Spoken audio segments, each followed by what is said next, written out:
Shalom, bien-aimés, que Dieu vous bénisse. Alléluia. Je rends toute la gloire à l'Éternel, notre Dieu, et, à son Fils unique Jésus-Christ, notre Seigneur. Alléluia. Que Dieu bénisse son peuple. Amen. À tous ceux qui se vantent dans le Seigneur, tous les chrétiens qui se vantent, alléluia, qui disent, moi je suis saint, l'autre est pécheur, l'autre est voleur, l'autre est menteur, l'autre est impudique, alléluia. À tous ces chrétiens qui passent le temps en train de juger les autres, alléluia, amen. On peut voir quelqu'un qui a péché, mais c'est de la manière qu'on va juger l'affaire. Ça peut nous amener nous-mêmes à pécher.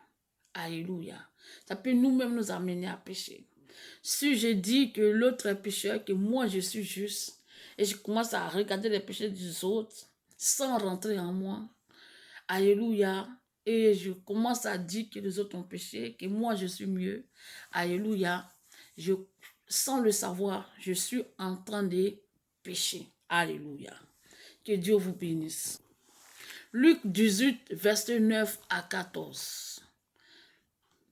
Il dit encore cette parabole en vue de certaines personnes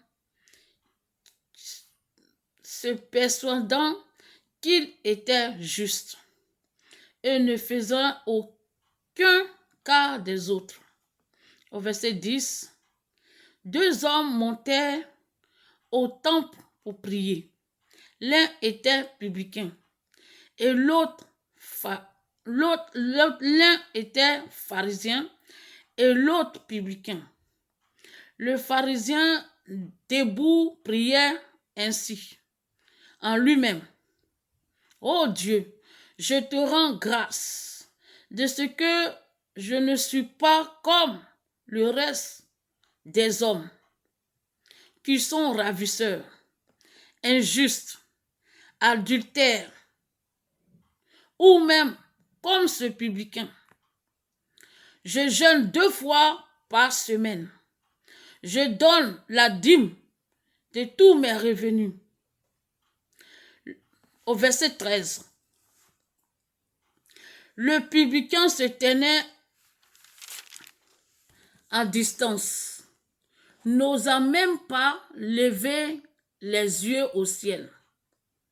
Mais il se frappait la poitrine en disant, ô Dieu, sois apaisé envers moi, qui suis un pécheur.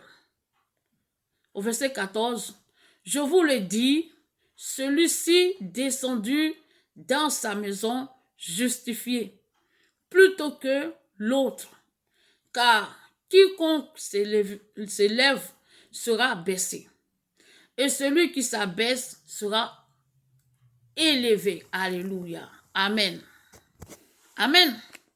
Alors, Jésus prend cette parabole pour parler des personnes qui sont persuadées qu'ils n'ont pas de péché et que ce sont les autres qui ont péché. Alléluia. Et qui se disent justes et que ce sont les autres qui ont péché. Alléluia.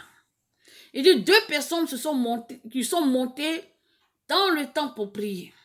L'autre était pharisien et l'autre publicain. Alléluia. Alors le pharisien a commencé à prier. Il dit Seigneur, il commence à rendre grâce à Dieu et il commence à montrer que lui, il n'est pas comme les autres. Amen.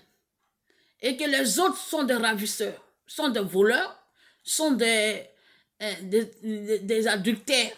Amen. Et non même qui n'est pas comme ce publicain, ce voleur. Nous savons que les publicains en Israël, ce sont des collecteurs d'impôts. Ils utilisent leurs fonctions pour voler le peuple. Donc, les gens n'aiment pas trop les affaires. Ils sont des voleurs. Amen.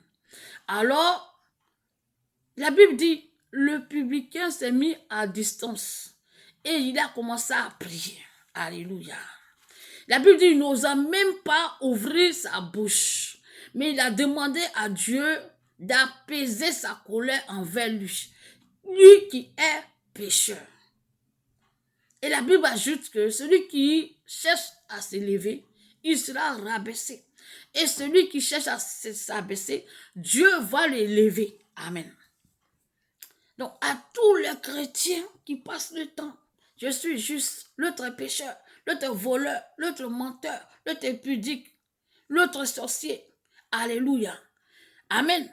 On peut voir pécher de quelqu'un. Mais si je commence à dire que je suis mieux que lui, alléluia, sans le savoir, je suis en train de pécher. Amen. Moi qui me dis que je n'ai pas de péché. Alléluia. Ce pharisien qui jeûnait, qui priait, qui donnait tous les dîmes de tous ses revenus, la Bible dit que le publicain est rentré chez lui justifié, plutôt que l'autre. Ça veut dire qu'il a perdu son temps dans l'église. Parce qu'il était dans l'église, il regardait les péchés des autres. Il pensait qu'il est mieux, il est spirituel plus que les autres. Au lieu de rentrer en lui-même, de chercher, de prier pour voir s'il n'a pas de péché. Il passe son temps à regarder les autres qui sont adultères, féticheurs, marabouts. Alléluia. Alors, il est resté là. Et l'autre qui vient à peine d'arriver, la Bible dit qu'il a été justifié plutôt que lui. Amen. Alléluia. Donc, nous devons, au lieu de passer notre temps à regarder, celui-là a péché. Moi, je suis juste. Moi, je suis mieux. Cherchons à pouvoir rentrer en nous-mêmes pour voir si notre vie honore Dieu. Est-ce qu'on a une relation vraiment parfaite avec Dieu?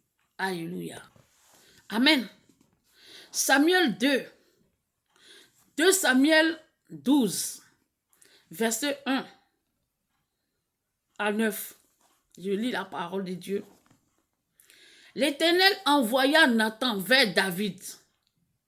Et Nathan vint à lui et lui dit, il y avait dans une ville 2 hommes, l'un riche et l'autre pauvre.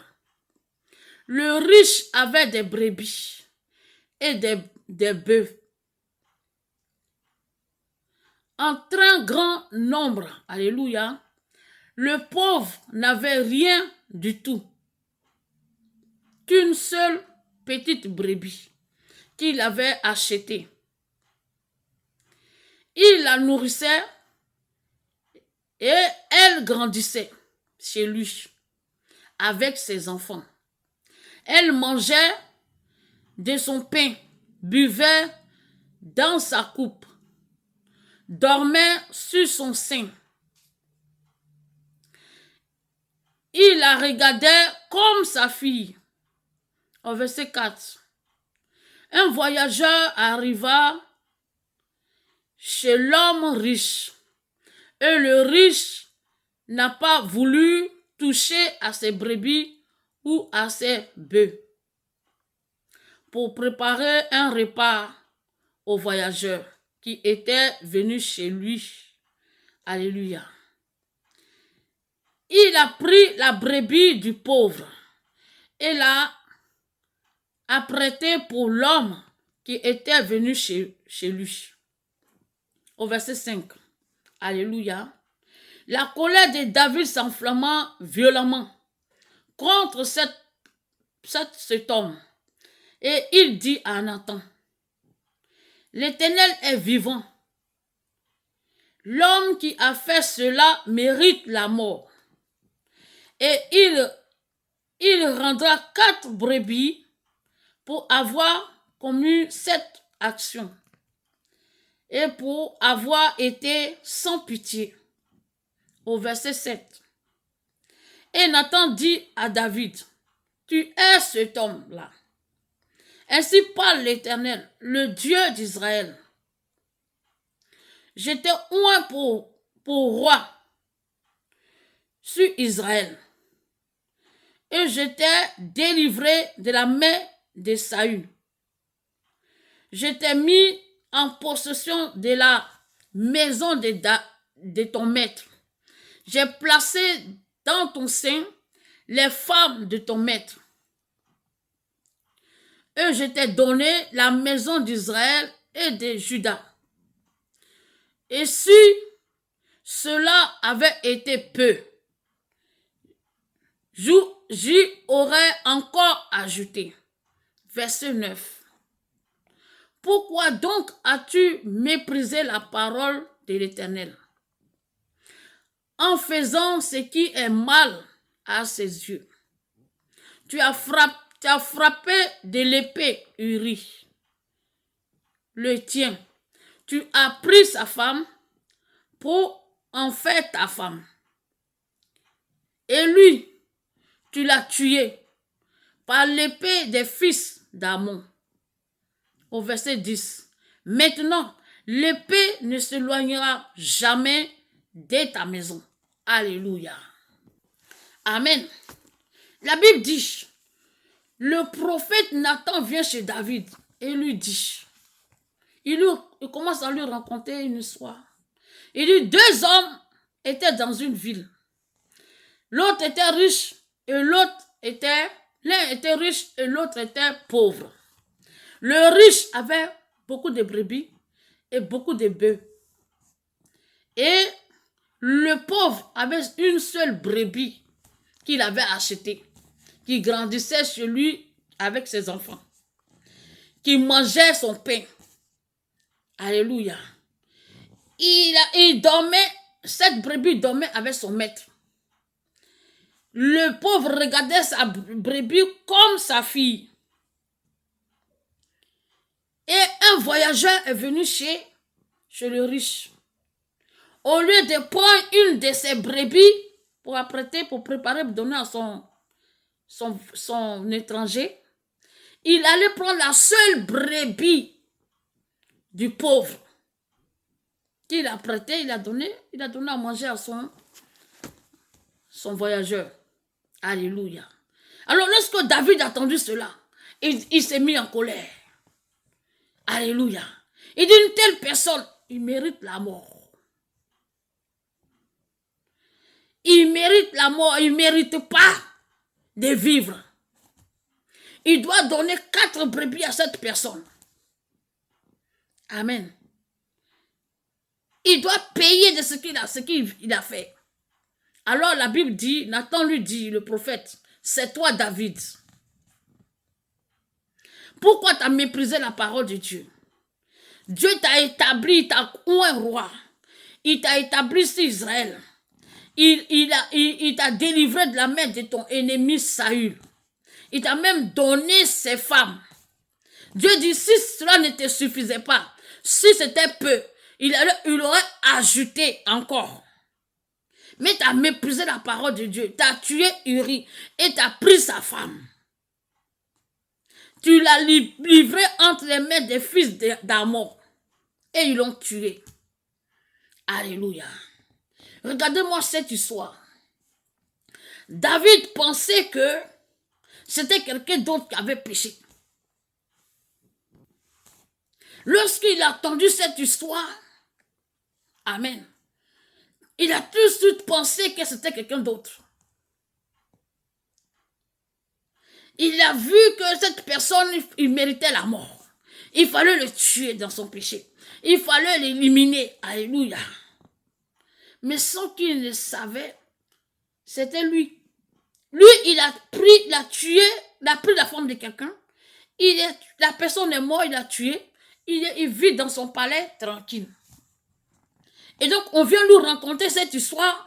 Tout de suite, il voit que c'est quelqu'un d'autre. Et cette personne mérite la mort. Donc souvent, pendant qu'on regarde le péché des autres, nous-mêmes, on doit se mettre en cause. S'il n'y a pas en nous, il n'y a pas quelque chose qui déplaire à Dieu. Alléluia. David, il a fait ça, mais il a oublié. On lui raconte l'histoire. Il veut forcément que cette personne meure. Souvent, lorsqu'on voit le péché de quelqu'un, on veut que la personne a péri. Il périsse tout de suite. Que cette personne paye de son péché. Mais on ne se met pas en cause nous-mêmes pour savoir, Seigneur, est-ce que ma vie là t'honore? Est-ce que ma vie est en règle avec toi? Mais on commence à pointer du doigt.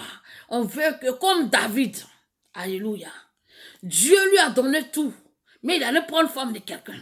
On lui raconte une histoire qui va bien avec ce qu'il a fait, mais il avait oublié. Et il veut qu'on tue tout de suite celui-là qui a fait ça. Que cette personne paye de son, c'est-à-dire que son péché, qu'il paye ce qu'il a fait. Alléluia. Donc nous, les chrétiens, au lieu de se vanter, de là, lui, il a péché. Moi, je suis pas pécheur. Moi, je suis mieux. L'autre adultère. L'autre est féticheur. L'autre est marabout. L'autre est mystique. L'autre est quoi? Rentrons en nous-mêmes. David pensait que c'était le péché de l'autre. Mais sans qu'il ne sache, c'était lui-même. C'était lui-même. Donc pendant qu'on regarde le péché des autres, là, rentrons en nous-mêmes. Regardons sur notre vie au nom de Dieu. Est-ce qu'on n'a pas péché quelque part? Alléluia. Amen.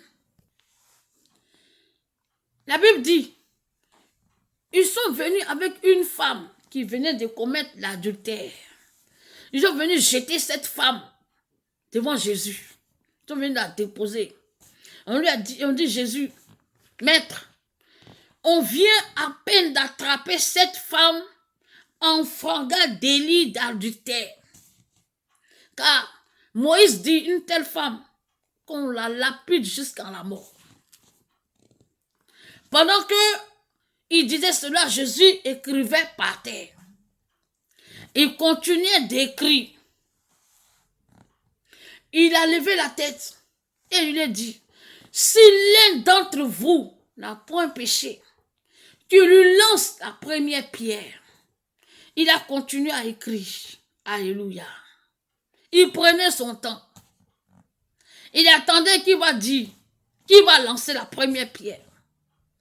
Il relève la tête. Ceux qui accusaient cette femme sont tous partis. Alléluia. Alors il demande à la femme, où sont ceux qui te condamnent? Où sont ceux qui te jugent? Ils sont tous partis. Il dit, va. Moi non plus, je ne te condamne pas. Mais ne reprends plus. Ça veut dire que nous devons nous repentir, avouer notre transgression, nos péchés.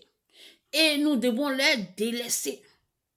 Alors si nous, on s'est repenti, qu'on a notre vie au nom de Dieu, nous devons avoir aussi la compassion des autres. Le but de Dieu, c'est sauver les pécheurs. Il dit, je suis venu pour ceux qui sont malades. Il est venu pour les pécheurs. Donc si quelqu'un est péché, au lieu de passer notre temps à le pointer du doigt, à l'insulter en disant que c'est nous, on est juste, rentrons, prions, intercédons pour ces personnes afin qu'ils puissent changer. Alléluia. Amen. Ils sont partis où? Tous ceux qui le condamnaient. Ces gens-là, c'est le péché de cette femme-là qu'on a vu. Elles sont péchées à un nom. Tout le monde connaît parce qu'ils l'ont attrapé. Mais eux là, les péchés là, ça s'appelle comment? Les péchés qui est caché, c'est Dieu ce qui connaît. C'est pourquoi on doit rentrer en nous. Eux l'ont attrapé, mais on l'a attrapé avec qui? C'est avec un homme. Où est l'homme là? Puis c'est elle qu'on doit lapider jusqu'à la mort. Au lieu d'avoir compassion pour que cette femme puisse se repentir, de la laisser, mais on la tue dans son péché. Et puis elle va dans l'enfer. Oh, pourtant Jésus est venu pour sauver. Donc une telle femme te l'amène vers Jésus, il ne va pas la lapider. Il va permettre que tu te repens, tu changes de vie. Donc nous, les chrétiens, on passons notre temps au lieu de dire que nous, on est saints, nous, nous sommes mauvais. Prions pour que ces gens se répandent, car Jésus est venu pour sauver ceux il est venu pour sauver les pécheurs. Amen. Ces gens-là, on n'a pas vu, tant qu'on n'a pas vu ton péché, ça n'a pas de nom. Donc, ce que tu fais dans le secret, si tu voles, quand on ne t'a pas encore attrapé, on ne peut pas dire que tu es voleur, on ne peut pas te donner ce nom. Tant qu'on ne t'a pas attrapé dans l'adultère, on ne pourra pas te donner ce nom-là. Mais on donne ce nom-là à la personne qui a commis l'adultère et qu'on a attrapé. Donc, ces gens-là, pourquoi ils sont partis? Est-ce qu'ils ont péché? Parce que peut-être qu'eux, là, on ne les a pas attrapés. Donc, c'est dans le secret qu'ils font leur péché. Donc, on ne les a pas encore nommés. C'est Dieu seul qui connaît. Amen. Parce que la Bible dit, l'adultère, tu peux le faire vis-à-vis. Il a dit, voilà, on peut t'attraper. Mais il y en a même, tu peux ne pas, c'est-à-dire que pas le corps physique, mais seulement dans tes pensées. Tu es dans l'église et puis tu convoites une femme, tu convoites un homme, et puis tu es là, tu as déjà commis l'adultère. Donc ça, la personne ne peut voir, on ne peut pas nommer que tu es adultère, mais Dieu seul le sait. Donc si l'un d'entre vous n'a point de péché, qu'il lui lance la première pierre. Alléluia. C'est pourquoi, bien-aimé, puisqu'il y a des péchés qui ne sont pas de nom, qu'une personne ne peut nommer parce que ça se fait en nous ou bien en cachette. C'est pourquoi le chrétien doit rentrer en lui-même. Amen. Car dans le livre de Romains 3, verset 23, dit, tous ont péché et qui sont privés de la gloire de Dieu.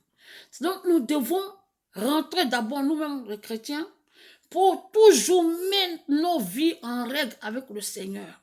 Avant de juger l'autre, en train de dire qu'il a péché, c'est un adultère, c'est un voleur, c'est un mystique, c'est un féticheur, c'est un sorcier, je dois rentrer en nous-mêmes. Amen. Le pharisien, au lieu de rentrer en lui-même pour demander à Dieu de lui pardonner, il est dans l'église, là, dans le temple, en train de regarder qui a péché. Celui-là a péché, les autres sont adultères. Pendant qu'il est en train de faire ça, le publicain, le nouveau chrétien a pris sa justice. Parce que lui s'est repenti. Parce que lui, il a reconnu ses péchés. Parce que lui, il a demandé à Dieu de lui pardonner. Donc, au lieu de passer notre temps à rester là, rentrons en nous-mêmes, commence à prier. Quand tu sais que tes péchés t'es pardonné, prie pour celui qui est dans le péché, afin que Dieu aussi le pardonne. Que Dieu se révèle à lui. Alléluia. Car Jésus est venu pour chercher et sauver les pécheurs. Amen. Nous devons avoir miséricorde, compassion. Amen. Tu t'arrives à un certain niveau de chrétienté. Tu ne peux plus passer ton temps à rester là pour voir celui-là il est pécheur, lui-là il est mauvais. Mais toi, ton devoir, c'est de prier. Si tu ne peux pas aller vers ton frère pour lui parler ou ta soeur, intercède. Au moins, Dieu a vu que tu aimes la personne, tu es en train de prier pour lui, pour que Dieu un jour se révèle à lui. Si Dieu s'est révélé à Paul, qu'est-ce qui est impossible à Dieu? Au lieu de passer notre temps, à lui, il est pécheur.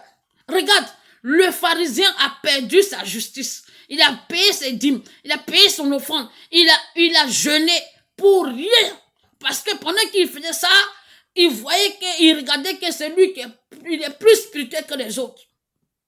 Il voyait qu'il est tout droit arrivé. Donc la Bible dit, celui qui veut s'élever là, il sera rabaissé.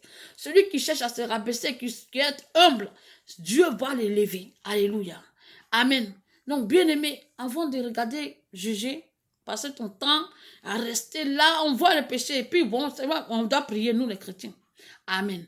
Donc rentrons en nous-mêmes et prions pour nous. Si nous-mêmes on sait que notre vie est en règle avec le Seigneur, priez pour les autres. Si tu vois ton frère dedans, prie parce que tu ne veux même pas que toi ça t'arrive. Non, prie pour que ton frère soit sauvé. Amen. Que Dieu vous bénisse.